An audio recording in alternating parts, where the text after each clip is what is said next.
बहुमत प्राप्त प्रधानमन्त्रीले सरकार चलाउन मन नलाग्यो भने के गर्ने? हामीले श्रीमानलाई भनेका छौं, त्यसो भए बहुमत प्राप्त प्रधानमन्त्री खुरुक्क घर जाने, घर बस्न मन नलागे वन जाने। टाउकोमा लाठी खान तयार रहनुस्, ढाडमा बुट खान तयार रहनुस्, छातीमा गोली खान तयार रहनुस्, मस्तिष्कलाई जेलको हावा खान तयार राख्नुस्, मनलाई मृत्युलाई मै खानको लागि तयार राख्नुस्, नत्र तानाशाहसँग हार खाएर इतिहासको गाली खान तयार रहनुस्। संसदमा मलाई केही पनि समस्या भएको थिएन, तर राति सुतेको बिहान उठ्दै गर्दा भङ्ग गर्न मन लाग्यो, मैले भङ्ग गरिदिएँ। प्रधानमन्त्रीको पत्रले यो भन्दा अरु केही भन्छ? हामी यहाँ छौं भनेर लेखेर बस्नुभएका साथीहरूलाई नेपाली जनता आफैले प्रश्न गरिरहेका छन्। हिजो नेपाली कांग्रेसका साथीहरू संसदमा सडकमा राष्ट्रपति रानी जस्तो हुन खोजिबक्स्यो भनेर भन्दै गर्दा तपाईहरु कहाँ हुनुहुन्थ्यो? आज पूर्व प्रधान न्यायाधीशहरूलाई अदालतको अपहेलनाको मुद्दा लागेको छ, अदालतको प्रक्रिया छ, म प्रक्रियाको सम्मान गर्छु। तर एउटा कुरा सम्झाउन चाहन्छु, केवल राजद्रोहको मुद्दा लागेको थियो मलाई। यही अगाडिपट्टि नागरिक आन्दोलन भएको थियो। देवेन्द्रराज पाण्डे र कृष्ण पहाडीले नेतृत्व गर्नुभएको नागरिक आन्दोलनमा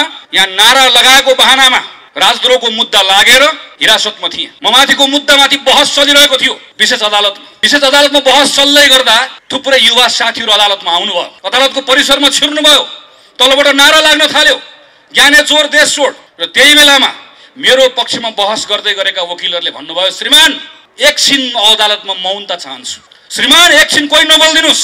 कोही बोलेनन्, युवाहरू भित्रै पसे, नारा लगाउँदै गए, अझ स्वर ठुल्ठुलो हुँदै गयो। अनि मेरो पक्षको वकिलहरूले भन्नुभयो, श्रीमान मेरो पक्षलाई आज जुन आरोप लागेको छ त्यो आरोपको आधारमा तपाईले आज यसलाई राजद्रोही भन्ने हो भने ती राजद्रोहीहरू त अदालतमा आइसके, यी सबलाई राजद्रोही तपाईले भन्नुपर्छ। अब कतिलाई राजद्रोही भन्नुहुन्छ भनेर भनेको म सम्झन्छु। नेपालको प्रधानमन्त्रीले विधिको शासनमा विश्वास गर्नुहुन्न, सेटिङको शासनमा विश्वास गर्नुहुन्छ भनेर कसैले भन्दै गर्दा अदालतको अपहेलनाको मुद्दा लाग्छ भने अपहेलनाको मुद्दा हामी सबलाई लगाइयो। श्रीमान संविधान भनेको एउटा निर्जीव दस्तावेज मात्र होइन। अघि भीमसेन सरले संविधान देखाउनु भयो, यो संविधानमा हामी 600 मानिसले काम गरेका छौं हो, यो संविधान यो जनआन्दोलनसँग जोडिएको छ हो, तर यो संविधान त्यो जनआन्दोलनसँग मात्र जोडिएको छैन, यो संविधान यो 4 शहीदसँग पनि जोडिएको छ। यो संविधान तपाईं हामीले नचिनेकाहरू सयौं शहीदहरूसँग जोडिएको छ। घर बनाउन नजानेर घर बनाउन नसक्नेले मैले घर बनाउन सकिन, घर बनाउन जानिन भन्नुपर्नेमा दिएको अस्त्रको दुरुपयोग गरेर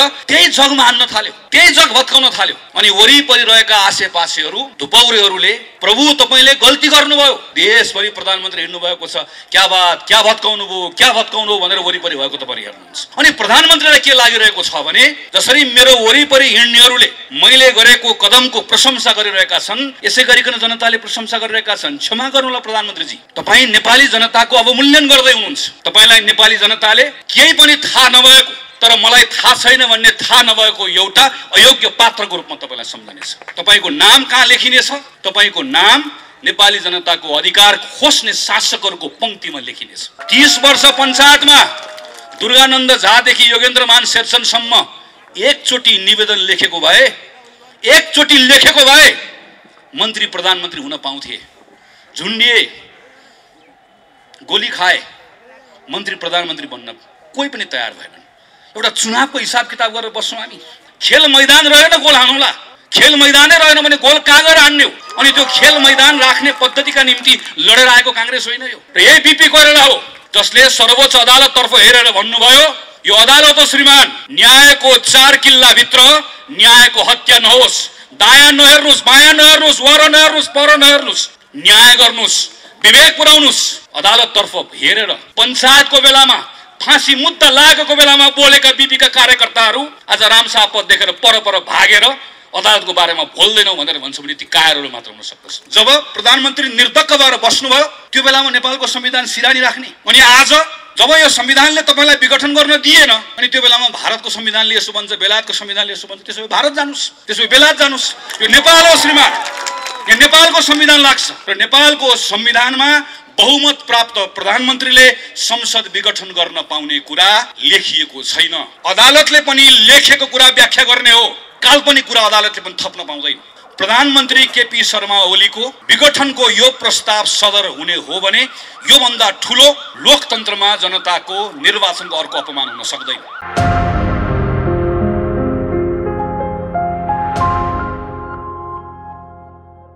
नेपाली कांग्रेसका वरिष्ठ नेता पूर्व महामन्त्री आदरणीय कृष्णप्रसाद सिटौलाज्यू, नेपाली कांग्रेसका केन्द्रीय सदस्य आदरणीय उमाकान्त चौधरीज्यू, आदरणीय प्रदीप पौडेलज्यू, माननीय भीमसेन दास प्रधानज्यू, पार्टीको अन्य विभिन्न जिम्मेवारी निर्वाह गरिराख्नुभएका नेतागण, उपस्थित सम्पूर्ण साथीहरू, यहाँहरू सबैलाई हार्दिक अभिवादन। जय नेपाल।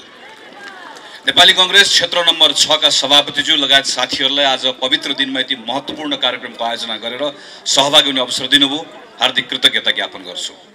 माघ 16 गते आज शहीद दिवस। म सम्पूर्ण वीर शहीदहरूलाई नमन गर्दै श्रद्धाको फूल अर्पण गर्न चाहन्छु। नेपोलियन बोनापार्टको एउटा भनाइ छ, मृत्युको आधारमा कोही पनि शहीद हुँदैन, मृत्युको कारण के हो त्यसको आधारमा कोही शहीद हो कि होइन भनेर उसको निर्धारण हुन्छ। नेपोलियन बोनापार्टहरूको युगमा शहीदको परिभाषा यसरी लगाइँदै गर्दा, मृत्युको कारण ठिक थियो कि थिएन भनेर खोजिँदै गर्दा, मृत्युको कारण यदि कुनै पनि राष्ट्रको सिमानाको लागि थियो, सिमाना तन्काउन होस् वा बचाउन होस्, थियो भने उसलाई शहीद हुन योग्य ठानिन्थ्यो। युरोप मात्र होइन, हामी एसियामा हेर्न सक्छौँ, अमेरिकामा हेर्न सक्छौँ, थुप्रै ठाउँमा यसरी नै शहीदहरू बनेका छन्, शहीदहरूको परिभाषा बनाइएको छ। हाम्रो सन्दर्भ भने स्थिति त्यो रहेन। हाम्रो अगाडि 4 जना शहीदहरूको आज यहाँ तस्बिर छ। हाम्रो प्रेरणाको स्रोतलाई यहाँ राखेर आज हामी यो दिवस मनाउँदैछौँ। हामी 4 जना शहीदहरूले माघ 10 गतेदेखि 16 गतेसम्म 2007 सालमा शहादत प्राप्त गर्दै गर्दा होस् वा यसबाट प्रेरणा पाएर पछिल्लो समयसम्ममा हजारौं सपुतहरू जसलाई हामीले शहीद भनेर मानेका छौँ, कसैले पनि शहादत दिएको नेपालको सीमाना रक्षाको लागि थिएन। हाम्रो सन्दर्भ नेपालको सीमानाका लागि थिएन। हामीसँग सीमाना थियो, तर त्यो सीमानाभित्र शासन गर्नेले तपाईँ र मेरो सान मान सम्मान खोसेकोले त्यही सीमानाभित्र हाम्रो सम्मानको लागि हाम्रा सपुतहरूले आफ्नो जीवन शहादत गरे, जस्तो आज हामी शहीद भनेर भन्दछौँ। पञ्चायतमा शहादत प्राप्त गर्ने होस् वा माओवादीको युद्धको बेलामा शहादत प्राप्त गर्ने होस्, सबै शहादत तपाईँ र मेरो सम्मानको लागि थियो, तपाईँ र मेरो शानको लागि थियो, तपाईँ र मेरो उज्यालोका निम्ति थियो। थोरैलाई उज्यालो भएर पुग्दैन, उज्यालो सबैलाई चाहिन्छ भन्नका निम्ति थियो। तपाईँ र मेरो स्वतन्त्रताको लागि थियो, तपाईँ र मेरो समानताका लागि थियो। शहीद गङ्गालाल, धर्मभक्त दशरथचन्द्र शुक्रराज त्यो दिन झुन्डिन वा गोली खान तयार नभएको भए आज रत्न पार्कमा न यो मञ्च बन्थ्यो, न तल तपाईँ बसेर थप्पडी बजाउन पाउनुहुन्थ्यो। तपाईँ र म आज उभिन पाएका छौँ भने यस्ता सयौं सपुतहरूको रगतले त्यो आधार दिएको छ, त्यो प्रेरणा दिएको छ। 2007 सालमा आएको परिवर्तन पश्चात केही वर्षको संक्रमण पछाडि जब 2015 सालमा निर्वाचन भयो, त्यो निर्वाचन पछाडि जतिखेर पहिलो जननिर्वाचित सरकार बन्यो, त्यो सरकारले आफ्नो कार्यकाल पूरा गर्न पाएको भए, दरबारले अनावश्यक महत्त्वाकांक्षा नराखेको भए आज सायद नेपालमा संवैधानिक राजतन्त्र पनि रहन्थ्यो होला। आज हामीसँग 60 वर्षको संसदीय प्रजातन्त्रको इतिहास हुन्थ्यो। त्यो गरिबिलो इतिहास मात्र हुँदैन थियो, हामीसँग बलियो लोकतान्त्रिक चेतना हुन्थ्यो, संस्कार हुन्थ्यो र संस्थाहरू हुन्थ्यो। हामीसँग भरपर्ने अदालत हुन्थ्यो, हामीसँग राम्रा विश्वविद्यालयहरू हुन्थ्यो होला, हामीसँग लोकतान्त्रिक चेतना पनि हुन्थ्यो, त्यसलाई बोक्ने संस्थाहरू पनि हुन्थ्यो। दरबारको महत्त्वाकांक्षाले 30 वर्ष खेर गयो। अहिले पनि कहिलेकाहीँ साथीहरू कहीँ आएको युवाहरू घुमेको देख्छु, राजा आऊ देश बचाऊ, राजा आऊ देश बचाऊ भनेर भनेको देख्छु। 30 वर्ष दरबारले यही ठाउँबाट एकल शासन गर्ने मौका पायो। दरबारका विरुद्ध जो बोल्थ्यो उसलाई अराष्ट्रिय करार गरिन्थ्यो। हाम्रा कैयन साथीहरू मारिए। प्रतिपक्षविहीन राजनीति, 30 वर्षको स्थिरता, तर 30 वर्षपछि नेपालको अवस्था के रह्यो? नेपाल 2046 सालमा जनआन्दोलन हुँदै गर्दा नेपाल संसारकै सबैभन्दा गरिब देशमध्ये, संसारकै सबैभन्दा बढी विदेशी ऋण बोकेको देशमध्येको एउटा देश थियो। तब न जनता सडकमा ओर्लिए, तब न फेरि परिवर्तनको उद्घोष भयो। 46 साल पछाडि फेरि एउटा अवसर नेपालले पायो। गल्ती हामीले पनि गर्यौँ, हामी पनि चुक्यौँ। दरबारको फेरि षड्यन्त्र, माओवादीको अनावश्यक युद्धको दुस्साहस, यसले फेरि अर्को 10 वर्ष खेर गयो। 60-62 सालको आन्दोलन, त्यो आन्दोलनबाट आएको परिवर्तन, त्यसको व्यवस्थापन गर्न अर्को 10 वर्ष लाग्यो र यत्रो लामो आरोह अवरोह पछाडि हामीले एउटा संविधान निर्माण गर्यौँ। संविधान भनेको एउटा निर्जीव दस्तावेज मात्र होइन। अघि भीमसेन सरले संविधान देखाउनु भयो। यो संविधानमा हामी 600 मानिसले काम गरेका छौँ हो। यो संविधान यो जनआन्दोलनसँग जोडिएको छ हो, तर यो संविधान त्यो जनआन्दोलनसँग मात्र जोडिएको छैन। यो संविधान यो 4 शहीदसँग पनि जोडिएको छ। यो संविधान तपाईँ हामीले नचिनेका अरू सयौं शहीदहरूसँग जोडिएको छ।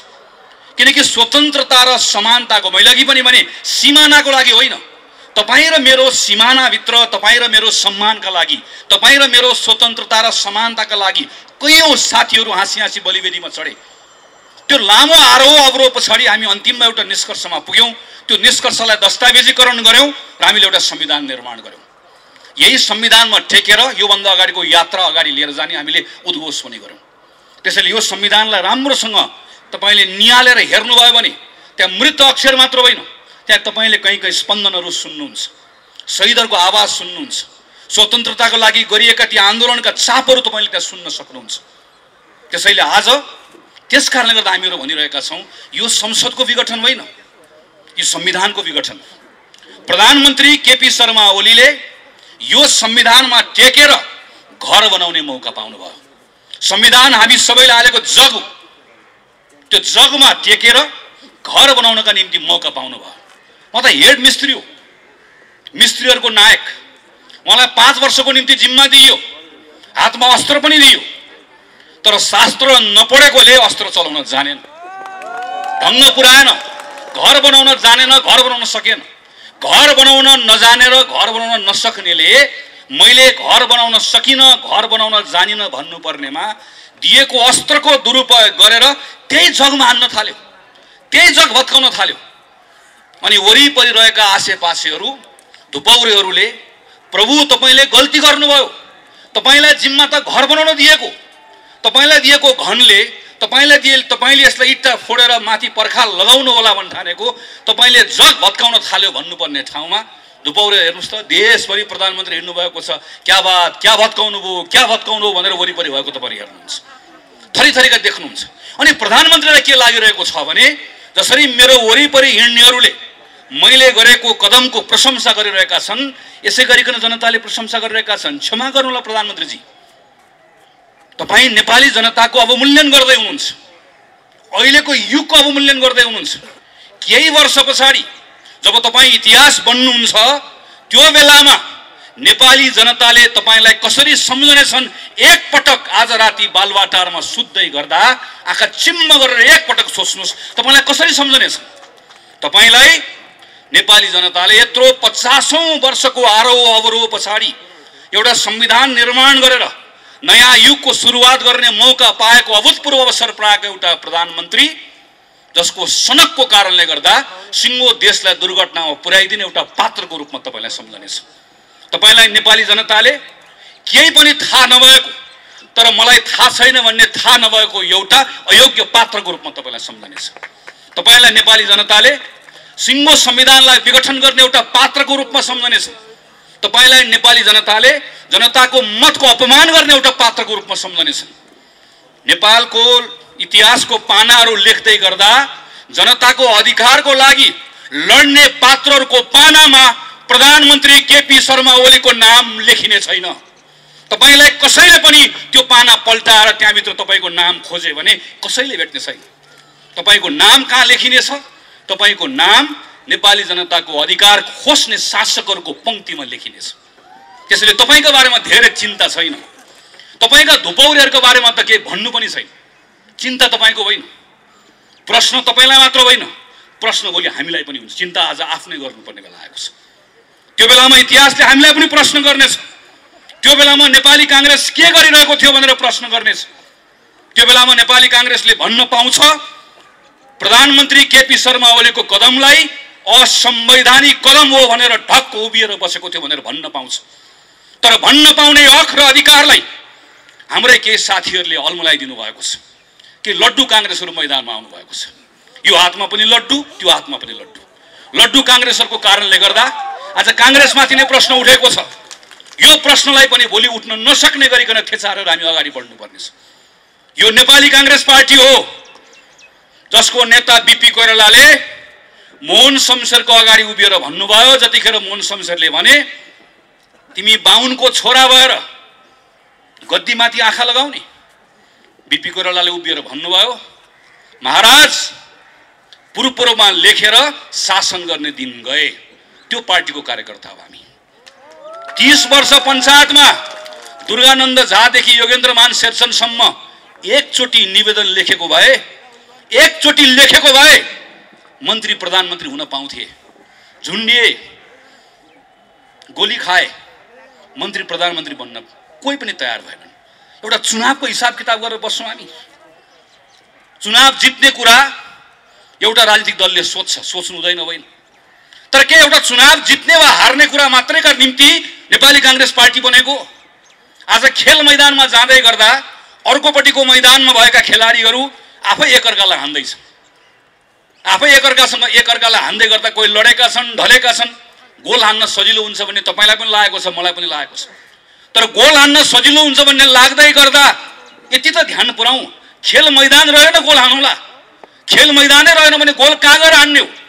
अनि त्यो खेल मैदान राख्ने पद्धतिका निम्ति लडेर आएको कांग्रेस होइन यो।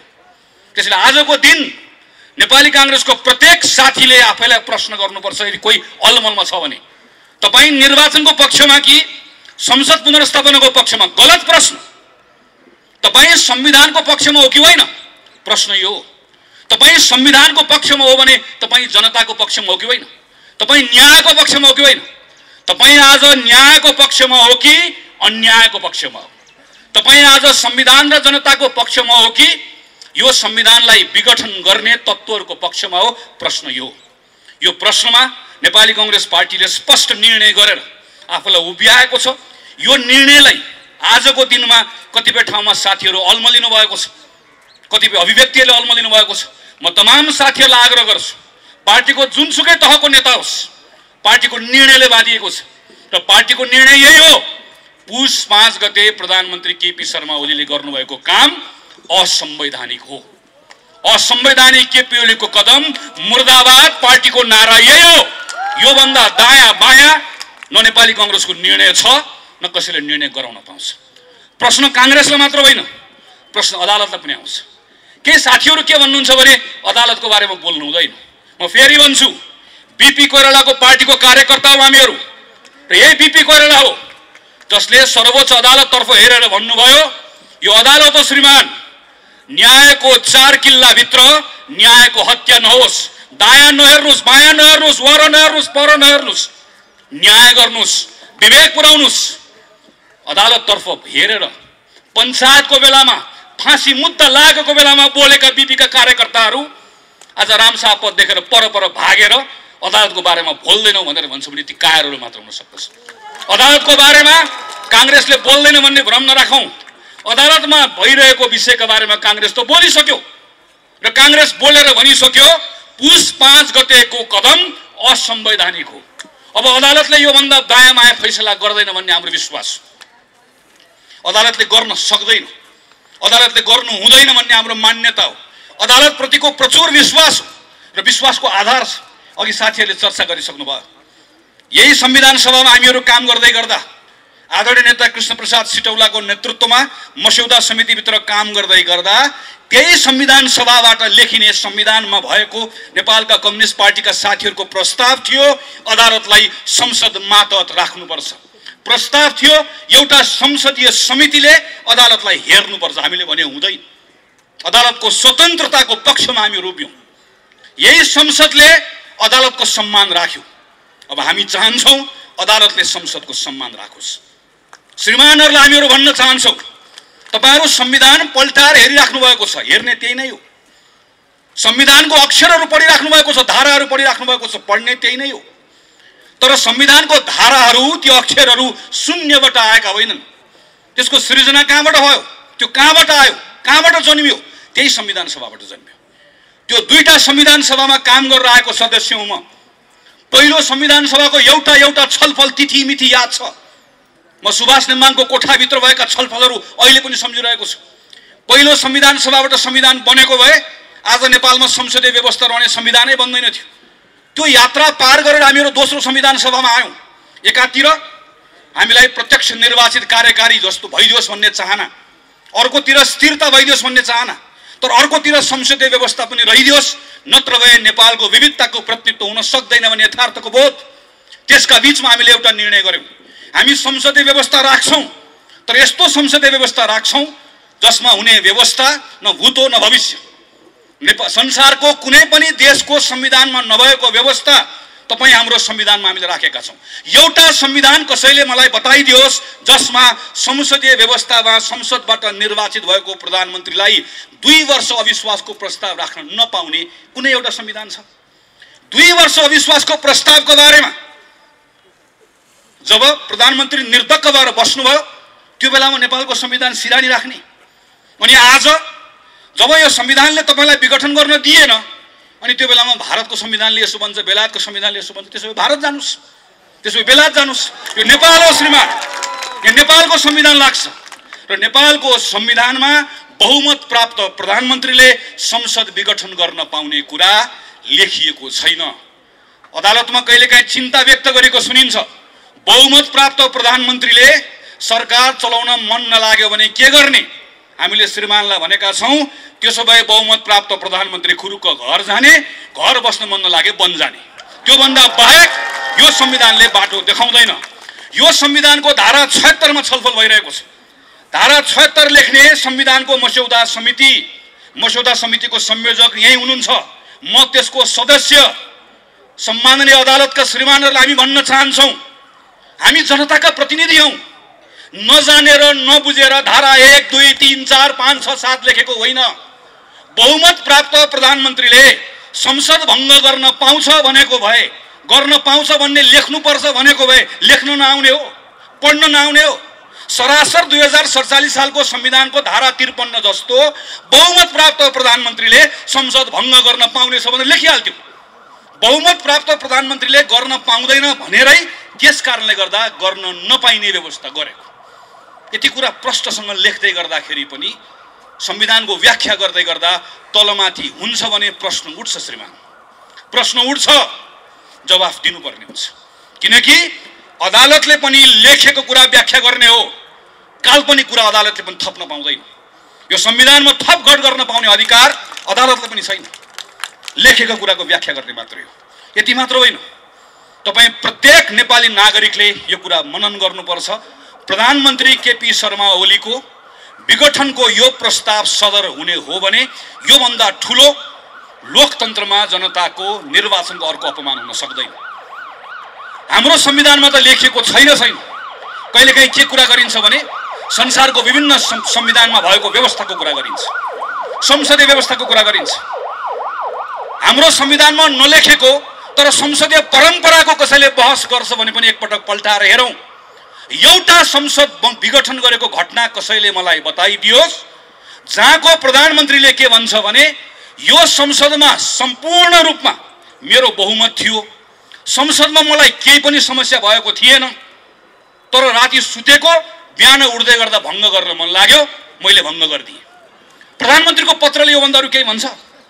तपाईले पत्र पढ्नु भएको छ एकपटक?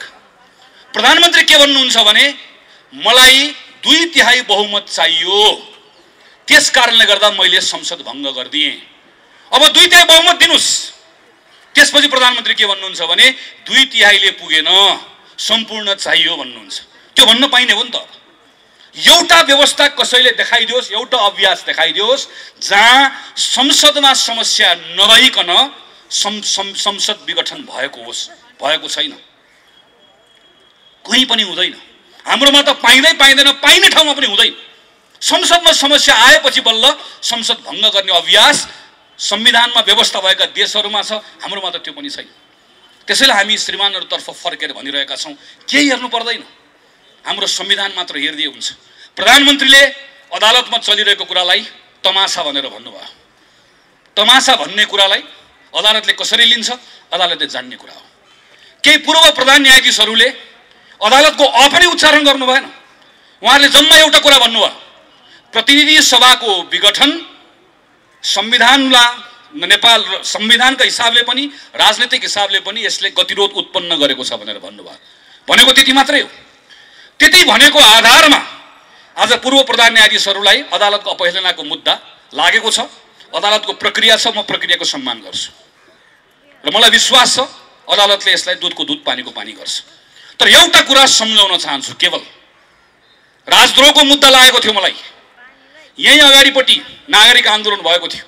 देवेन्द्र राज पाण्डे र कृष्ण पहाडीले नेतृत्व गर्नुभएको नागरिक आन्दोलनमा यहाँ नारा लगाएको बहानामा राजद्रोहको मुद्दा लागेर हिरासतमा थिए। म माथिको मुद्दामाथि बहस चलिरहेको थियो विशेष अदालतमा। विशेष अदालतमा बहस चल्दै गर्दा थुप्रै युवा साथीहरू अदालतमा आउनुभयो, अदालतको परिसरमा छिर्नुभयो, तलबाट नारा लाग्न थाल्यो, ज्ञाने चोर देश छोड। र त्यही बेलामा मेरो पक्षमा बहस गर्दै गरेका वकिलहरूले भन्नुभयो, श्रीमान एकछिन अदालतमा मौनता चाहन्छु, श्रीमान एकछिन कोही नबोलिदिनुस्। कोही बोलेनन्। पछि भित्र युवाहरू भित्रै पसे, नारा लगाउँदै गए, अझ स्वर ठुल्ठुलो हुँदै गयो। अनि मेरो पक्षको वकिलहरूले भन्नुभयो, श्रीमान मेरो पक्षलाई आज जुन आरोप लागेको छ त्यो आरोपको आधारमा तपाईले आज यसलाई राजद्रोही भन्ने हो भने ती राजद्रोहीहरू त अदालतमा आइसके, यी सबलाई राजद्रोही तपाईले भन्नुपर्छ। अब कतिलाई राजद्रोही भन्नुहुन्छ भनेर भनेको म सम्झन्छु। आज संविधानमा नलेखिएको संसद विघटन गरेको कुरा गलत हो भनेर कसैले भन्दै गर्दा, नेपालको प्रधानमन्त्रीले विधिको शासनमा विश्वास गर्नुहुन्न, सेटिङको शासनमा विश्वास गर्नुहुन्छ भनेर कसैले भन्दै गर्दा अदालतको अपहेलनाको मुद्दा लाग्छ भने अपहेलनाको मुद्दा हामी सबलाई लगाइयो श्रीमान। हामी सबैले त्यो मुद्दा खेप्न तयार छौँ। न्यायको पक्षमा बोल्दै गर्दा अदालतको अपमान हुँदैन। हामी अदालतको मान बढाउन चाहन्छौँ, अदालतको शान बढाउन चाहन्छौँ। सर्वोच्च अदालत भन्ने नाम संविधानले दिएको, तर सर्वोच्च अदालतप्रतिको सर्वोच्च विश्वास अदालतले आर्जन गर्नुपर्छ, न्यायबाट आर्जन गर्नुपर्छ, फैसलाबाट आर्जन गर्नुपर्छ, न्याय गरेको देखिनुपर्छ। त्यसका निम्ति हामीहरू बोलिरहेका छौँ। कतिपय साथीहरू भन्नुहुन्छ आज हामी नेपाल कम्युनिस्ट पार्टी दुईटा हुँदै गर्दा कुनै एउटाको पक्षमा नबोलौँ, कुनै अर्कोको पक्षमा नबोलौँ। मलाई यसमा अल्मलिनु पर्ने कारण केही पनि छ भन्ने लाग्दैन। कम्युनिस्ट पार्टीका साथीहरू दुईतिर अहिले फर्केर बस्नु भएको छ। एउटाले एउटाको वस्त्र उतार्नुहुन्छ ल भन्नुहुन्छ, ल आज मैले उतारिदिएँ। अर्कोले भन्नुहुन्छ उसले एउटा उतारे मैले दुईटा उतारिदिएँ। उतार्दा उतार्दै केही दिनपछि दुवै थरीहरू सर्वाङ्ग नाङ्गिसके पछाडि तपाईँ हामीले कोहीले पनि उहाँहरूलाई हेर्न सक्दैन। र त्यो बेलामा नेपाली जनता आफैले भन्नेछन् हामीलाई को सक्कली को नक्कली थाहा छैन, तर हामीलाई सक्कली कम्युनिस्ट पनि चाहिएन, नक्कली कम्युनिस्ट पनि चाहिएन। हामीलाई तातेको कम्युनिस्ट पनि चाहिएन, हामीलाई सेलाएको कम्युनिस्ट पनि चाहिएन। हामीलाई गड्याङ गुडुङ गर्दै आउने उत्तौलो खरे जस्तो कम्युनिस्ट पनि चाहिएन। हामीलाई जमेर गनाएको पोखरी जस्तो गनाएको कम्युनिस्ट पनि चाहिएन। हामीलाई यो पनि चाहिएन, हामीलाई त्यो पनि चाहिएन। नेपाली जनता आफैले भन्नेछन्। हामी यहाँ छौँ भनेर लेखेर बस्नुभएका साथीहरूलाई नेपाली जनता आफैले प्रश्न गरिरहेका छन्। हिजो नेपाली कङ्ग्रेसका साथीहरू संसदमा सडकमा राष्ट्रपति रानी जस्तो हुन खोजिबक्स्यो भनेर भन्दै गर्दा तपाईँहरू कहाँ हुनुहुन्थ्यो? हिजो संसदमा उपसभामुख पनि चाहियो, होइन भने संवैधानिक परिषदमा प्रधानमन्त्रीले दादागिरी गर्नुहुन्छ भन्दै गर्दा तपाईँहरू कहाँ हुनुहुन्थ्यो? हिजो निर्वाचन आयोगमा स्वतन्त्र मान्छे लिएर जाउँ भन्दै गर्दा तपाईँहरू कहाँ हुनुहुन्थ्यो? आज चुनाव चिन्ह मलाई दियो म यहाँ छु भन्दै गर्दा तपाईँहरू कहाँ हुनुहुन्थ्यो भन्ने प्रश्न तपाईँ हामीले गर्नु पर्दैन। आम जनताले गरिरहेको प्रश्न छ। हामी यसमा अल्मलिनु पनि पर्दैन, किनकि आजको मूल प्रश्न यो होइन। आजको मूल प्रश्न संविधान माथि भएको घात हो।